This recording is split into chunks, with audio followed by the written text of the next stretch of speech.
বাংলাদেশে সাম্প্রতিক সময়ে সন্ত্রাস, হত্যা, ধর্ষণ, মব ভায়োলেন্স এবং মানবাধিকার লঙ্ঘনের প্রতিবাদে বাংলাদেশ মানবাধিকার কাউন্সিল ইউকে ও ভয়েস ফর হিউম্যান রাইটস ইউকের উদ্যোগে এক প্রতিবাদ সভা অনুষ্ঠিত হয়েছে। ৬ জুলাই রোববার সন্ধ্যা ৬টায় লন্ডনের মাইক্রো বিজনেস সেন্টারে অনুষ্ঠিত এই সভায় সভাপতিত্ব করেন ভয়েস ফর হিউম্যান রাইটস ইউকের উপদেষ্টা ফজলে রাব্বি শরণ এবং সঞ্চালনা করেন বাংলাদেশ মানবাধিকার কাউন্সিল ইউকের সভাপতি ডক্টর আনিসুর রহমান আনিস।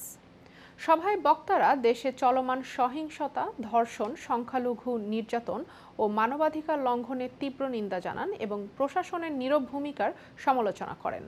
প্রতিবাদ সভায় প্রধান অতিথি ছিলেন সিলেটের সাবেক মেয়র আনোয়ারুজ্জামান চৌধুরী ও সাবেক সংসদ সদস্য হাবিবুর রহমান হাবিব। এছাড়াও যুক্তরাজ্যের বিভিন্ন মানবাধিকার সংগঠনের নেতা, সাংবাদিক, ব্যবসায়ী ও কমিউনিটি ব্যক্তিত্বরা সভায় অংশ নেন এবং মানবাধিকার রক্ষায় কার্যকর পদক্ষেপ গ্রহণের আহ্বান জানান।